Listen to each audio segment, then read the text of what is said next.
આજરોજ B division police station વિસ્તારમાં એક કવાવરૂ જગ્યા છે ખેતરની બાજુમાં, ત્યાં અંદરનો રસ્તો છે, ત્યાં એક સ્નેહાબેન હિતેશભાઈ અસોડિયા 33 વર્ષની ઉંમરના બેન છે. એમને રાત્રિ દરમિયાન કોઈપણ સમયે હત્યા કરીને માથાના ભાગે, મોઢાના ભાગે તીક્ષ્ણ હથિયારથી હત્યા કરીને એમનું મૃત્યુ નિપજાવેલ છે અજાણ્યા ઇસમે.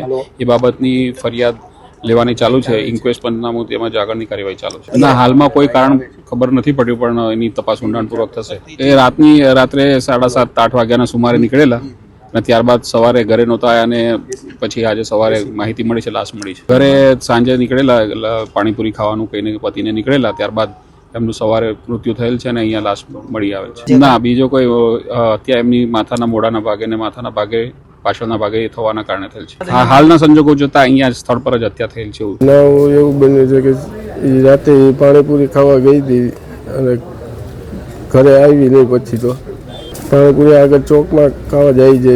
મને જાણ કરી કે હું ખાવા જાઉં છું, પણ તમે વર્તિકલ એ બાજુથી હાલજો, મને તેડતા જાજો કે જો રસ્તામાં ભેગી થાવ ને તો હું એ બાજુથી આવ્યો, પણ રસ્તામાં ક્યાંય ભેગી ન થઈ. એટલે હું ઘરે આવ્યો તો ઘરે લાઇટ ને બધું ચાલુ હતું, તો લોક મારેલો હતો. લોક ખોલીને હું અંદર ગયો તો મોબાઈલ અંદર પડ્યો હતો એમને ચાર્જિંગમાં. મને જાણ એમના ભાઈ તરીકે થઈ જાણ કે આવી રીતે અમને આવ્યું છે મોબાઈલમાં. એ કે મને કોઈ ઉપર શંકા એવી નથી. માંગ એ છે કે આજ મારી ઘરવાળી એવી હતી, કાલ બીજાની ઘરવાળી થાય. રસ્તો એવો ખરાબ છે, કાલ સવારે બીજા કોઈ એવી રીતે બની શકે. નાના મોટા ઝઘડા બધા અમારે થતા, પણ આવું તો કોઈ સપનામાં નથી વિચારેલું.